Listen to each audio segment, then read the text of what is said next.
Intelligence was my currency and my guard. It formed the bedrock of my career and the core of my personality and the very reason for my breath. My life was an endless cycle of academic halls where I was surrounded by towering stacks of literature and complex theories and spirited debates. In my role as a distinguished professor of philosophy and logic, I took immense pride in my commitment to rational thought and clinical analysis and intellectual discipline. To me, faith and religious conviction were merely artifacts of a primitive human history. They were emotional safety nets for those who lacked the courage to confront the harshness of reality. I did not hold malice toward those who believed, but I viewed them as tragically misguided. I believed it was my professional obligation to dismantle their assumptions and push them away from superstition and into the light of pure reason. In every seminar I conducted, I took pleasure in dissecting the classical arguments for a creator. I broke them down and reduced them to mere logical errors. My students were captivated by my sharp wit and my talent for neutralizing religious assertions with historical context and scientific evidence. I was a man of high standing and perhaps even a bit of a legend. My entire professional legacy was built on the foundation of debunking the spiritual with cold and calculated precision. That was until the afternoon that redefined my entire existence. The day started in a completely mundane fashion. I entered the lecture theater, which was a vast and dimly lit room packed with ambitious students. The subject was the historical evolution of spiritual mythology. I straightened my tie and stepped behind the mahogany podium and scanned the sea of faces. Some students were intensely focused, while others looked bored, and a small group appeared defiant. These were the few who still gripped their religious convictions, despite my constant efforts to dismantle their worldview. I began my lecture with a smooth and confident tone. I spoke about how humanity has historically manufactured religious stories to fill the void of the unknown. I argued that deities were created to provide a false sense of meaning to human suffering and to establish social codes and to offer comfort in dark times. But in the light of day, I claimed these beliefs were just placeholders for knowledge that had not yet arrived. I moved to the board with a marker in hand and wrote that science has filled the spaces where religion used to reside. I stated that what was once called divine intervention is now understood through the lenses of physics and biology and psychology. I looked at the room and declared that while faith is a surrender to the unseen, knowledge is the only true power. A young woman in the front row raised her hand. She was someone who had frequently challenged my secular perspective. She asked if it was possible for faith and logic to exist in harmony, and if perhaps we do not know as much about the universe as we think we do. I offered a condescending smirk because I had addressed this point countless times. I asked her if she could prove the existence of a creator through empirical and observable evidence. When she hesitated, I nodded to the class and explained that belief is a matter of emotion rather than fact. I told them that facts are the only things that truly matter in this world. I turned back to the board to continue my notes when a sudden and violent pain exploded in my skull. It felt like a searing heat behind my eyes, as if my brain were being crushed by a massive weight. The marker fell from my hand and clattered on the floor. The entire room began to tilt. My sight went blurry, and the faces of my students became distorted masks. Their voices sounded distant, as if they were echoing at the end of a very long tunnel.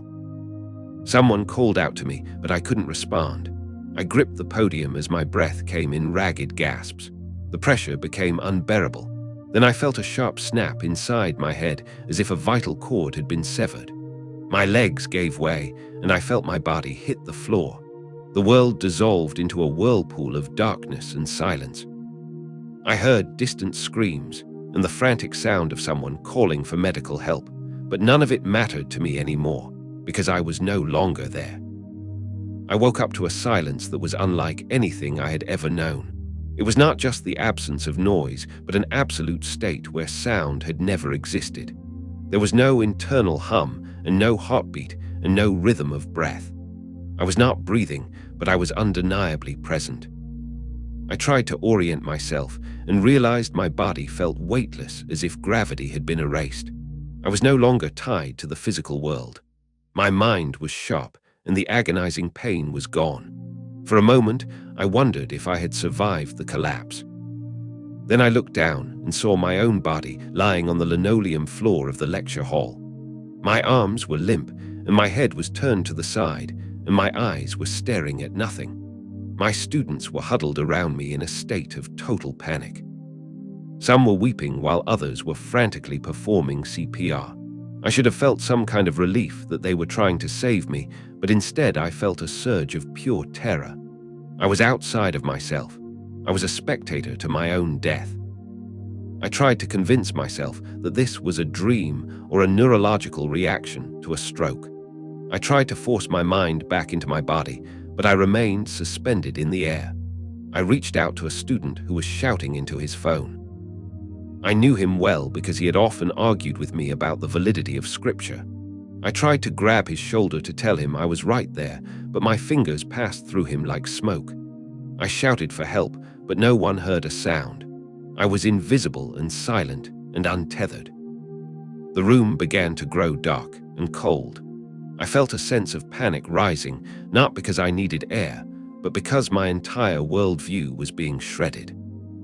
I had spent my career dismissing anything that could not be measured or proven by a laboratory test. Now I was the very thing I had ridiculed. I was a consciousness existing without a brain. I watched the students count out chest compressions, and I realized that the heart they were trying to restart was no longer my home. I tried one last time to lunge back into my body, but I was stuck. Then I felt a powerful pull. It was subtle at first, but it quickly turned into an irresistible current that dragged me away from the classroom. I was being pulled backward like a man caught in a riptide. I screamed as the lecture hall warped and disappeared into a blur of motion. The students and my body vanished, and I was swallowed by a void of nothingness. I tumbled through the blackness and lost all sense of direction. I found myself wondering where this descent would eventually end, for I was certainly not returning to the sanctuary of my physical body. Instead, I felt as though I were falling into a gravitational depth I could not begin to comprehend. In those fleeting moments of transit, I reflected on my life and the sophisticated, cynical arguments I had once leveled against the very concept of an afterlife. Had I been partially right about the void, yet fundamentally wrong about the cessation of awareness? Was I now destined to drift through this absolute blackness as a conscious spark for all of eternity? I felt terrifyingly small, a fragile and isolated entity stripped of every credential I had ever used to define myself. Then, quite suddenly, the motion ceased. I was suspended in a vacuum of total, oppressive silence. But as I waited, something in the far distance began to stir. It was a presence, ancient and immovable, that felt as though it had been waiting for my arrival since the beginning of time. A chill that had nothing to do with physical temperature spread through the very marrow of my spirit. In that moment of cold clarity, I realized that death was not the grand conclusion I had theorized, but merely a doorway. Everything I had marked, dismissed, and ridiculed in my university lectures was now standing directly in front of me, and I understood with a sinking heart that this was only the beginning. The darkness did not persist. It gradually faded, not into light, but into a vast and colorless expanse that seemed to stretch out into infinity. There was no sky to provide perspective, no sun to offer warmth, and no solid ground to anchor my feet. A thick, lifeless mist, heavy as lead, clung to every corner of the environment. It was a realm of total, agonizing neutrality. Yet, as my vision adjusted, I realized I was not the only inhabitant of this wasteland. I saw other figures moving through the gray haze like flickers of shadow. They were not suffering in physical agony, but they were entirely devoid of joy, light, or any sense of purpose. Some wandered aimlessly with their heads bowed in contemplation, while others stood perfectly still, staring into the fog with vacant expressions. I began to walk forward, the sound of my movement creating a hollow, mocking echo with every step. As I drew closer to the figures, I began to recognize the faces within the mist. These were not criminals or villains in the traditional sense. These were the intellectuals, the acclaimed scholars, and the world-renowned philosophers. These were the titans of thought whom I had modeled my entire life and career after.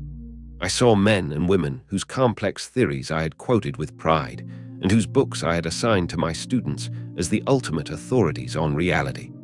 They had changed the course of the world with their discoveries, but here, in the place where theories ended, they were utterly lost.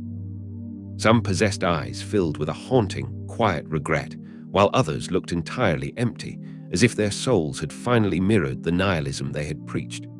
I realized with a jolt that they did not belong in a realm of light, for they had never desired it, but they were not in a place of fire either. I found myself wondering if this was the final, logical fate of those who pursued a mountain of information, but never once sought the truth. I tried to call out to them, to speak to the minds I had once admired, but no one turned their head. They were trapped within the labyrinth of their own thoughts, forever unable to move toward anything beyond themselves. A wave of primal fear washed over me as the realization hit. I was one of them. I was a citizen of this gray mist. But then the atmosphere shifted violently. I felt a vast and overwhelming presence that had been hidden behind the veil of the fog. The mist began to swirl in intricate, rapid patterns, and a shape emerged that defied any human category of understanding. It was composed of a substance like light, yet it did not cast a shadow. It was not a person in the traditional sense, but it was an intensely conscious, sovereign force. It knew I was there. It was inside the very architecture of my soul, intimately acquainted with every hidden doubt and every grain of intellectual arrogance I had ever possessed. The presence began to show me flashes of my life, presenting them not as memories, but as undeniable evidence in a trial. I saw myself in my ivory tower office, dismissively waving away a student who had come to me, searching and vulnerable, to ask about the meaning of life. I saw myself laughing over drinks with colleagues, mocking a fellow professor who had been foolish enough to share his faith. I saw a vision of my grandmother on her knees, praying with a sincere heart, and I heard the biting, condescending tone of my own voice as I ridiculed her simple beliefs. I saw that I had spent my life calling myself a seeker of truth, but in reality, I had only ever looked for things that confirmed my own narrow biases. I had always thought faith was a crutch for the weak, but standing there in the colorless expanse, I realized that I was the one who had been truly and profoundly blind. The suffocating mist finally parted, and a figure stepped forward from the heart of the radiance. He was a being of such immense power and blinding clarity that I recognized him instantly, not through the intellect I had worshipped, but through a primal recognition of the soul. In a single second, all the sophisticated intellectual defenses I had spent a lifetime constructing collapsed into dust.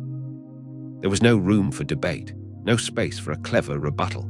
I fell to my knees because my knees were no longer under my own command. They were obeying the sheer gravity of his glory. Standing before me was Jesus Christ. I had spent my entire career dismissing him as a charming myth or a historical curiosity, but now I was faced with a presence that was more solid, more vibrant, and more real than the physical world I had left behind. His eyes were like twin furnaces of truth. It was not a truth that could be picked apart in a seminar or analyzed through the lens of critical theory. It was absolute and undeniable. In that gaze, I felt a drowning sense of shame for every biting word, every condescending lecture, and every cynical sentence I had ever uttered against him. I felt a desperate urge to justify my life, to explain my logic, and to defend my published works, but there were no arguments left in the silence of eternity. I had spent decades priding myself on my relentless pursuit of knowledge, but I realized now that I had never truly looked for him. I had operated with a closed heart, seeking only to disprove his existence rather than to understand his heart. When he spoke, his voice did not move through the air like a physical sound. It resonated directly within the foundation of my soul. He told me that I had exhausted myself searching for information, but I had never once searched for him. The weight of those few words was heavier and more profound than any volume of philosophy I had ever studied in the great libraries of the world. He was right, and his correctness was a sharp sword. I had wanted, more than anything, to be right in the eyes of my peers, and I had enjoyed the feeling of standing intellectually superior to those I considered simple-minded or superstitious. I had been blinded by the very light of my own pride. He allowed me to look back at the others, the brilliant minds, the architects of modern thought, who were now wandering aimlessly in the gray, colorless expanse. They were not being punished by a vengeful deity. They were simply living out the reality of the choice they had made while on Earth. They had insisted on a universe without God, and now they were experiencing precisely that, a reality devoid of His presence. I saw then that heaven was not merely a reward for those who had checked off a list of good deeds, but a destination for those who had chosen to align their will with the Creator's. Tragically, so many had spent their lives choosing themselves as the ultimate authority, and the result was this vast, hollow isolation. Jesus looked at me, and the question He asked was not a theoretical prompt for a dissertation. It was a final, echoing mandate. He asked what I would do with the truth now that I had seen it with my own eyes. It was a moment of staggering finality. I realized with a trembling heart that my entire eternity would not be defined by my academic achievements or my social standing, but by my singular response to Him in this moment of unveiling. The vision shifted again, and as if He were adjusting the lens of my soul, Jesus allowed me to see the world exactly as He sees it. I saw the hidden, invisible forces that were currently shaping human society with a calculated precision. I saw how the noble pursuits of knowledge and science had been subtly twisted to act as a cold replacement for faith. I looked at the institutions I had once worshipped, the universities, the think tanks, the grand cathedrals of human achievement, and realized with horror that they were being transformed into the primary tools of a grand, global deception. In classrooms across every continent, I saw that faith was no longer being attacked with the crude weapons of violence, but was instead being made entirely irrelevant through the quiet pressure of ridicule and exclusion. It was being rebranded as mere mythology, a psychological crutch for a primitive age. I saw generations of students being conditioned to dismiss the divine before they even had the chance to wonder about the mysteries of their own existence. Everything looked polished, objective, and impeccably scientific on the surface, but underneath the veneer, the people were becoming hollow and spiritually emaciated. They were being kept in a state of constant, frantic distraction through a barrage of technology and sensory pleasure, designed specifically so they would never stop, never look up, and never ask what was missing from the center of their lives. I witnessed a new, seductive kind of faith rising like a tide across the globe. A faith that didn't look like religion at all, but rather a sophisticated worship of the self and the human intellect. In this burgeoning worldview, science was no longer treated as a humble tool for the discovery of the architect's laws, but was instead fashioned into a new, cold god that claimed to make the very idea of a creator entirely unnecessary. I saw prominent leaders and thinkers being hailed as modern saviors, adored by the masses because they offered the world exactly what its pride craved, a reality where humanity held the ultimate, uncontested authority.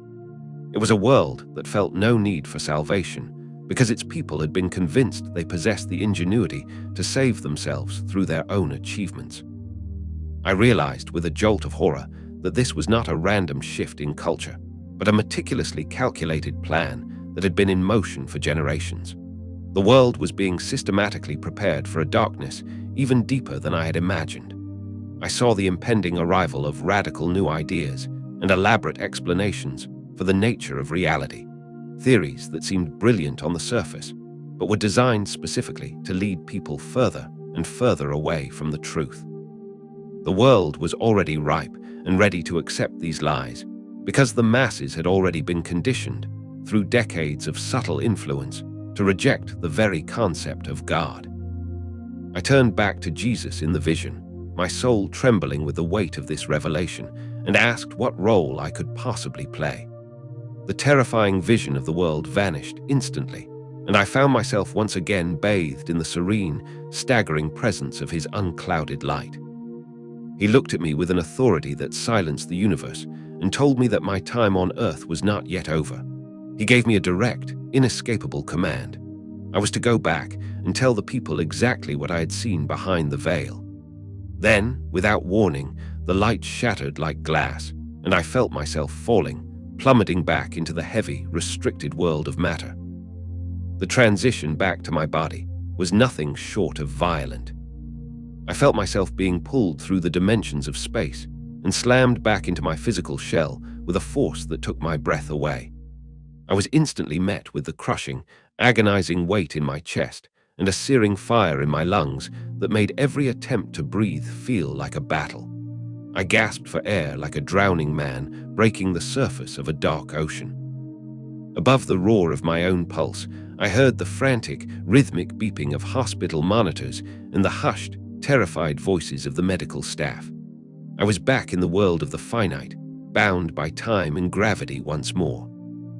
A nurse nearby was openly crying, and a doctor stood over me, shaking his head in a state of absolute, clinical disbelief. They told me that I had been clinically dead for 17 minutes. My heart had stopped right there in the middle of the lecture hall, and despite their best efforts, they had been unable to find even a trace of a pulse. In the world of time and clocks, it had been a mere 17 minutes, but in the place I had gone, the realm beyond the mist, it had been a profound and life-altering eternity.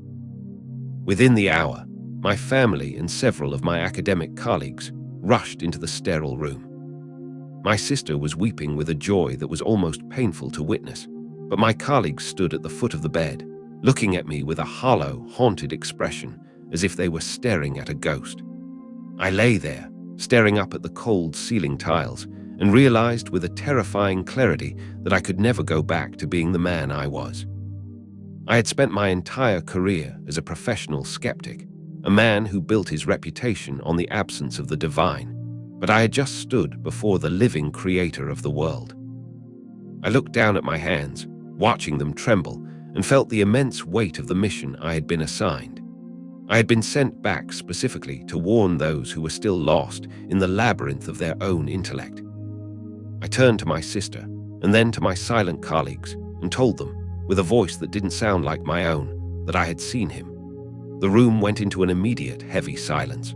Dr. Mason, a fellow skeptic and a man I had shared many drinks and debates with, let out a nervous laugh and immediately began to explain my experience away with tired medical theories about brain chemistry and endorphin releases during the process of death. I looked at him and told him to stop. I told him, with a fire that I had never possessed before, that I had seen the deception firsthand and that we had all been used as pawns in a very dangerous game. I looked directly into Dr. Mason's eyes and posed a single, devastating question, the kind of question that doesn't just invite an answer, but demands an entire reckoning. I asked him, if a malevolent force truly wanted to lead the entire world away from the Creator, how would they actually achieve it? They wouldn't rely on the clumsy tools of physical force or open persecution, because those only serve to strengthen the resolve of the faithful. No, they would use the far more effective weapon of indifference. They would carefully cultivate a culture where faith seems not just wrong, but entirely unnecessary, a relic of a bygone age. They would present science not as a method of inquiry, but as a complete, self-contained answer for all of existence. Most importantly, they would convince every human soul that they have an infinite amount of time to worry about spiritual matters later, effectively burying the eternal under the urgent. Dr. Mason, usually so quick with a rebuttal or a clinical observation, found himself without an answer. He simply stared at me, his eyes clouded with a new and unsettling kind of uncertainty. In that silence, I realized that my hard-won reputation as a scholar was no longer a badge of my own ego. It was now a strategic tool I could use to pierce the very veil I had helped construct. I knew that the vast majority of my peers would eventually mock me, dismissing my experience as a neurological glitch, but I also knew that some would listen. I had to find them. I had to tell them that an accumulation of knowledge is not the same thing as possessing wisdom, and that any honest search for truth must eventually lead back to the one who is the living truth. Before the light had shattered and I was returned to my body, Jesus had allowed me to see one final thing. He granted me a fleeting glimpse of the events currently gathering on the world's horizon, and it was an image more terrifying than any catastrophe I could ever find the words to describe. Looking at those gathering shadows, I realized that the luxury of academic debate and the time for philosophical posturing is officially over. The time for making a definitive choice, for picking a side in this cosmic struggle, is right now. My life as a professor has been fundamentally and irrevocably altered. I still find myself standing in the familiar lecture halls, surrounded by the smell of old books and the hum of intellectual curiosity. But I no longer use my podium to dismantle the faith of the young and the seeking. Instead, I speak openly about the inherent limits of human reason and the absolute necessity of looking beyond the thin, material surface of our world. I tell my students that while empirical facts are vital, they are only a fraction of the story, and a fraction is not the whole. I share the raw, unvarnished details of my experience with anyone who possesses the ears to hear it. Predictably, I have lost a significant amount of my prestige in the cutthroat world of academia. Some of my former peers avoid my gaze in the faculty lounge, while others look at me with a condescending pity, as if I have suffered some tragic mental decline. But beneath the loss of status, I have discovered a profound, unshakable peace that I never even knew existed during my decades of skepticism. I am no longer a man desperately searching for answers in the pages of books written by other confused men. I am a man who has stood face to face with the answer itself. I spent the best years of my life trying to prove to the world that God was nothing more than a comforting myth for the weak-minded. Now I spend every waking breath proving that He is the only thing in this universe that is truly, tangibly real. The world is accelerating toward a great, encroaching darkness, and the spirit of deception is growing more sophisticated and stronger with every passing day. But there is still a window of hope for those who are willing to look past their own pride. Do not wait for a traumatic near-death experience to find the truth. Seek it now with a sense of urgency while there is still time to choose. Every star in the sky, the vast mechanics of the universe, and the quietest whispers of your own soul are all pointing toward the same brilliant light. Do not ignore the persistent tug at your heart. There is so much more to our existence than what we can see with our eyes. Julian the skeptic died on that lecture hall floor. Julian the witness is alive and breathing, and I refuse to be silent until the clock finally runs out and my time is truly up.